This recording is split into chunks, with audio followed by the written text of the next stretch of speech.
Hello दोस्तों, आज हम बात करने वाले हैं कक्षा 8 के गणित एक्सरसाइज 5.1 सवाल नंबर 3। तो चलिए आज हम देखते हैं आज का जो हमारा अध्याय है वर्ग एवं वर्गमूल। हमने पिछले वीडियो में आपको बता चुके हैं कि वर्ग कैसे निकाला जाता है। आज आपको बताएंगे कि वर्गमूल किसी संख्या का कैसे निकाला जाता है, या फिर दूसरा कंडीशन ये है कि क्या कौन सी संख्या पूर्ण वर्ग है, कौन सी संख्या पूर्ण वर्ग नहीं है। इससे जांच करने के लिए हमें क्या करना पड़ेगा, वर्गमूल निकालना होगा। यदि उसका वर्गमूल पूर्णतः निकल जाता है तो वो क्या हो जाएगा, पूर्ण वर्ग होगा। यदि वर्गमूल पूर्णतः नहीं निकलता है तो वो क्या हो जाएगा, पूर्ण वर्ग नहीं होगा। तो चलिए हम आपको एग्जाम्पल के साथ दिखाते हैं, उसके बाद आपको क्वेश्चन की ओर लेके चलते हैं। तो जैसे हमारा पहला सवाल है, जैसे सपोज कीजिए यहाँ पे है, यहाँ पे हमने ले लिया 20, तो क्या ये पूर्ण वर्ग है? ये जो संख्या है किसी संख्या का पूर्ण वर्ग है? तो इसको निकालने के लिए सबसे आसान सा तरीका है, क्या करना है, 20 का गुणनखंड करना है। यदि हम 2 से गुणन करने का क्या हो जाएगा 10, फिर 2 से करेंगे तो क्या हो जाएगा 5। अब यहाँ पे देखिए 2 गुना 2 गुना 5, तो यहाँ पे देखिए पूर्ण वर्ग गुणनखंड होने के लिए उसमें क्या होना चाहिए, 2 जोड़ा आवश्यकता होनी चाहिए। मतलब ये कि उसका जो गुणनखंड है प्रत्येक गुणनखंड जोड़ा में उपस्थित होना चाहिए, जो कि इसमें नहीं है। इसीलिए यह संख्या क्या है, पूर्ण वर्ग नहीं हो सकता है। यानी कहने का मतलब ये हुआ कि जैसे हम किसी संख्या का रूट निकालते हैं तो रूट कैसे निकालते हैं, जैसे ये हमारा 20 है तो इस तरह से रूट करते हैं। इसका मतलब इसका क्या निकालना है, वर्गमूल निकालना है। तो इसको अगर खंडित किए तो 2 गुना 2 गुना कितना हुआ 5। उसके बाद देखिए यहाँ पे तो 2 बाहर निकल गया, लेकिन आज अंदर क्या रह गया 5। तो यहाँ पे देखिए पूर्णतः बाहर नहीं निकला। इसी को कहते हैं क्या, पूर्ण वर्ग। यानी कहने का मतलब ये कि ये अगर पूर्णतः निकल गया तो वह पूर्ण वर्ग है, यदि नहीं निकला तो वह संख्या पूर्ण वर्ग नहीं है। हूबहू आपको क्या करना है, उसका सिर्फ रूट निकालना है, जो हम पीछे वाले वीडियो में आपको बता चुके हैं। क्या बताएं, किसी भी संख्या का वर्ग कैसे निकाला जाता है। वर्ग का मतलब है उस पर क्या करना है, स्क्वायर करना। जैसे यहाँ पे 25 है तो 25 का वर्ग करेंगे तो क्या हो जाएगा, इसको 2 बार गुना करना, मतलब स्क्वायर करना है। और आपका पूर्ण वर्ग है, जैसे यहाँ पे देखिए 25 का वर्ग करेंगे तो यहाँ पे हो जाएगा 25 25, यहाँ पे देखिए क्या हो जाएगा, इकाई दहाई अंक क्या है 2 है, 2 में 1 जोड़ देंगे क्या हुआ 3, 3 दूनी 6 हो जाएगा। तो ये हमारा संख्या पूर्ण वर्ग है। लेकिन यह संख्या दिया हुआ है, हमें कैसे पता करेंगे ये पूर्ण वर्ग है या नहीं है। इसके लिए हमने इस विधि का उपयोग किया। क्या किया, उसका रूट निकालें। यदि उस संख्या का रूट निकालेंगे यानी वर्गमूल निकालेंगे तो हमें पता चल जाएगा कि ये पूर्ण वर्ग है या नहीं है। यदि रूट से पूर्णतः बाहर निकल जाएगा तो पूर्ण वर्ग होगा, यदि बाहर नहीं निकलेगा तो पूर्ण वर्ग नहीं होगा। तो अब देखते हैं हम सवाल की ओर, जो आपका सवाल में दिया हुआ है, सवाल नंबर 3। तो चलिए देखते हैं सवाल नंबर 3 में क्या कहता है। सवाल नंबर 3 में क्या कहता है, बता रहा है क्या कि निम्नलिखित संख्याओं में से कौन सी संख्याएं पूर्ण वर्ग है, जांच कीजिए। तो जांच करने का सबसे आसान तरीका क्या है कि हमें क्या करना है, उसका रूट निकालना है। जैसे ही रूट निकल जाएगा उसके बाद आपको ये पता चल जाएगा ये पूर्ण वर्ग है या नहीं है। मतलब ये कि आपको गुणनखंड करने के पश्चात अगर सब संख्या का आभाज्य गुणनखंड जोड़ा में उपस्थित हो, और जब जोड़ा पे उपस्थित होता है तो उसका मतलब क्या हुआ, एक बाहर निकल जाता है। तो बाहर निकलने के बाद ही हम क्या कह सकते हैं, ये पूर्ण वर्ग है या पूर्ण वर्ग नहीं है। तो चलिए हम देखते हैं सवाल की ओर हमारा। अब यहां पे देखिए सवाल जैसे है, यहां पे आपका कितना नंबर, 3 नंबर, 3 का 1 256। देखिए अभी हमको क्या निकालना है, रूट निकालना है, मतलब वर्गमूल। वर्गमूल जिसको इंग्लिश में कहा जाता है रूट, जिसका सिंबल होता है क्या, यही क्या होता है, रूट का सिंबल होता है। यदि किसी संख्या का रूट निकालेंगे तो रूट निकालने का तरीका फिर एक बार आपको बता देते हैं।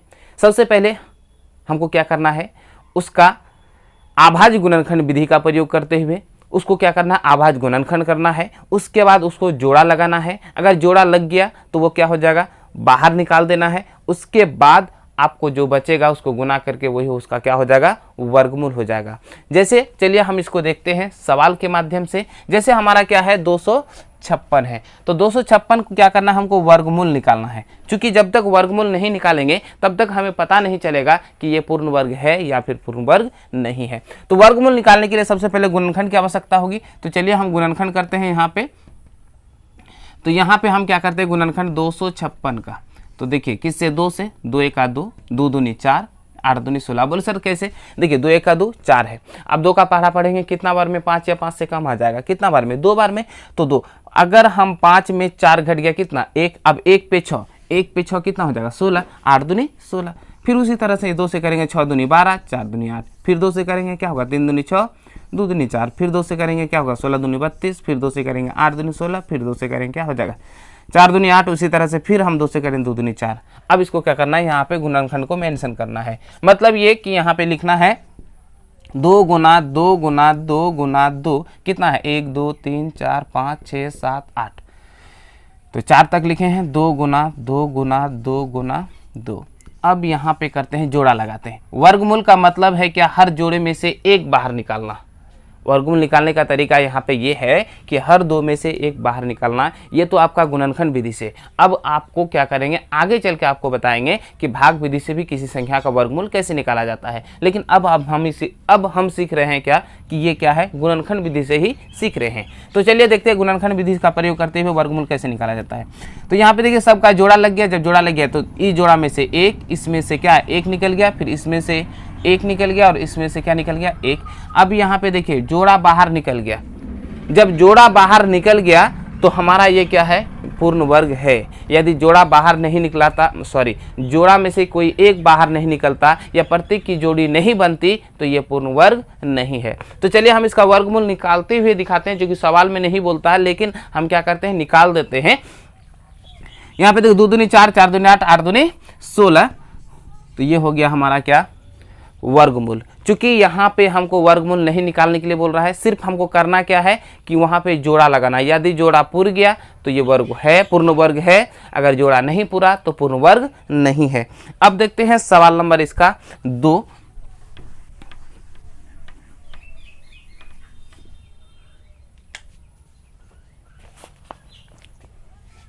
यहाँ पे लिख सकते हैं यह पूर्ण वर्ग है। सवाल नंबर 2। देखिए सवाल नंबर 2 में क्या है? 360।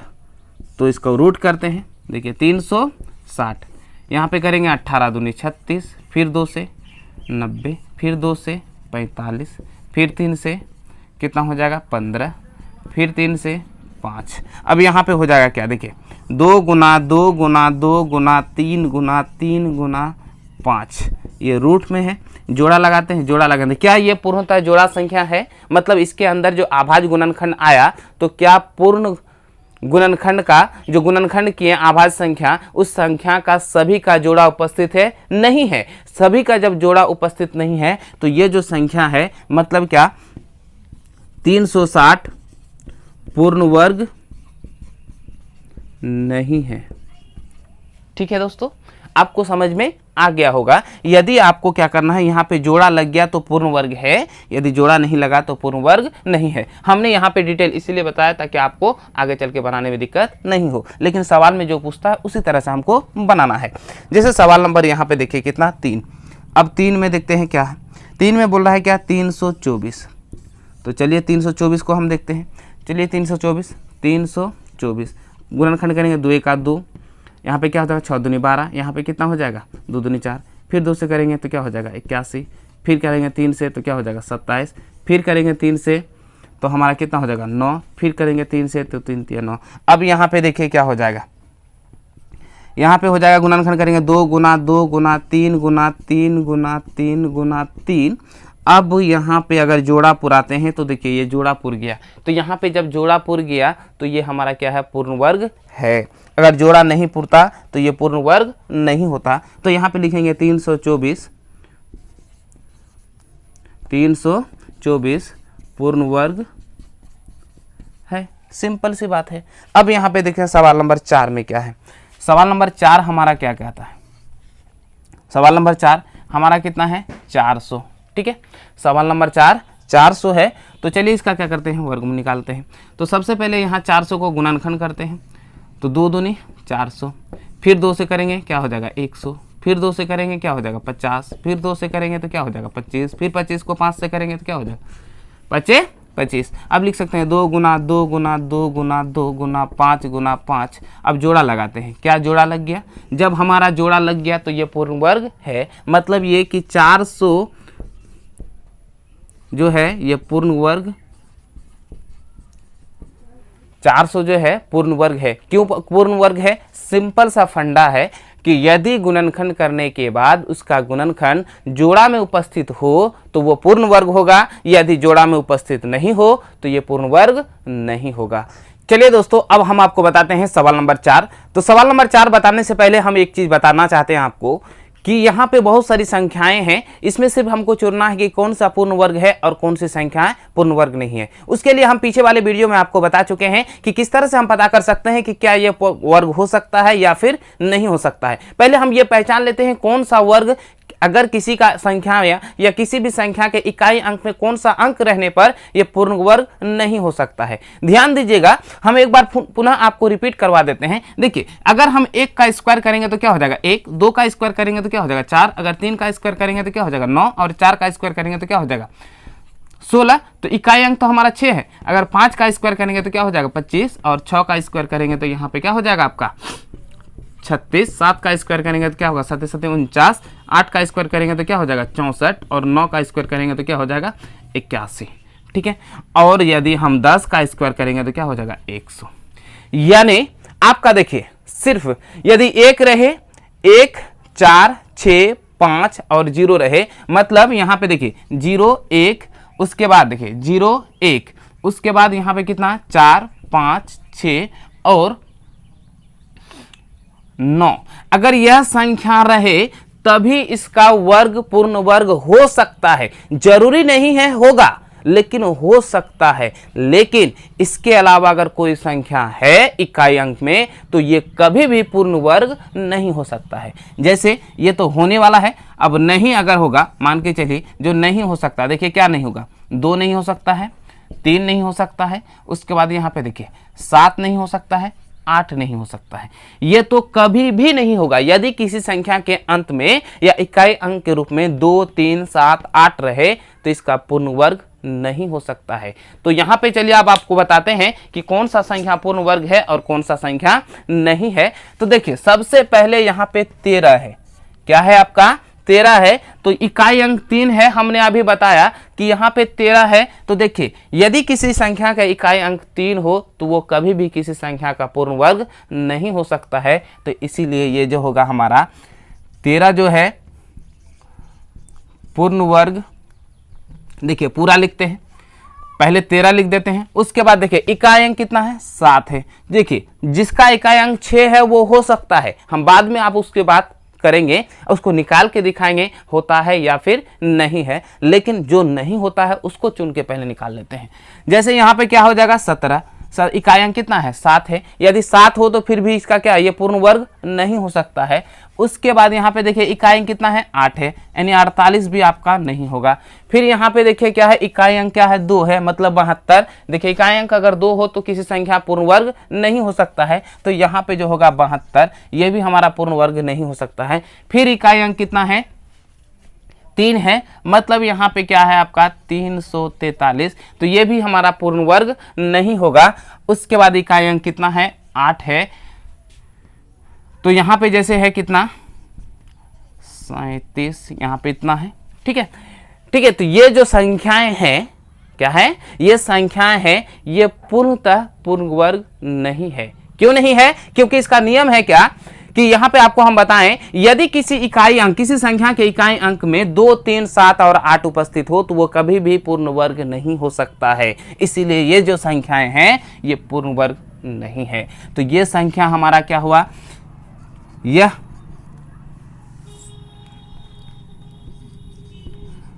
संख्याएं पूर्ण वर्ग नहीं है।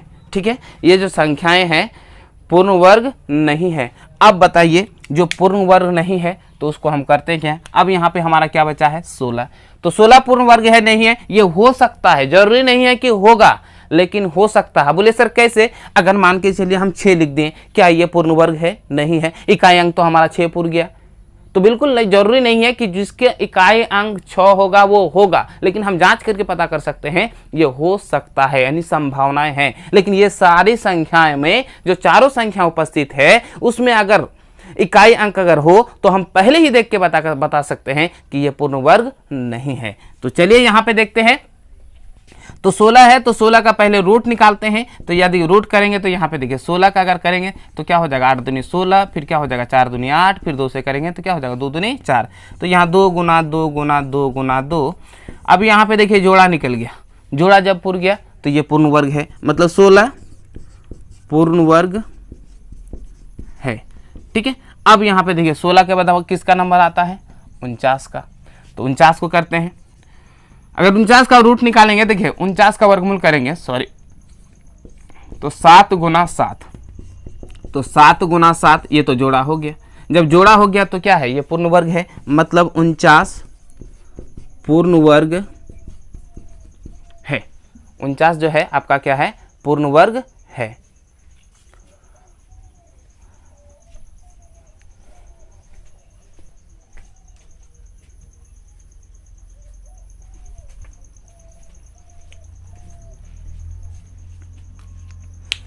उसके बाद 49 के बाद देखिए क्या है 64। अब 64 को देखते हैं पूर्ण वर्ग है या नहीं है। तो 64 को हम लिखते हैं, इसका वर्गमूल निकालते हैं, है ना। तो 64 को क्या करते हैं गुणनखंड करते हैं, 32 दूनी 64, फिर 2 से करेंगे 16, फिर 2 से करेंगे 8, फिर 2 से करेंगे 4, फिर 2 से करेंगे क्या हो जाएगा 2। तो यहाँ पे लिख सकते हैं 2 गुना 2 गुना 2 गुना 2 गुना 2 गुना 2, यानी कितना है 1 2 3 जोड़ा हो गया। जब 3 जोड़ा हो गया तो क्या यहाँ पे देखिए जोड़ा उपस्थित है। जब जोड़ा उपस्थित है तो ये पूर्ण वर्ग है, मतलब 64 हमारा क्या है पूर्ण वर्ग है। 64 क्या है पूर्ण वर्ग है। यदि यहाँ पे जोड़ा उपस्थित नहीं होता तो ये पूर्ण वर्ग नहीं होता। अब 64 के बाद हमारा कोई भी अंक नहीं है, तो ये सवाल नंबर हमारा 4 था जो समाप्त हो गया। यदि आपको हमारा वीडियो पसंद आए तो लाइक करें और ज़्यादा से ज़्यादा लोगों तक शेयर करें। हाँ, अगर आप हमारे चैनल में नए हैं तो सब्सक्राइब करना ना भूलें और बगल में जो बेल आइकन है उसे जरूर दबाएं कि जब भी हम वीडियो बनाएं सबसे पहले नोटिफिकेशन आप तक पहुँचे। तो आज यहीं पर अपना वीडियो करते हैं समाप्त। जय हिंद।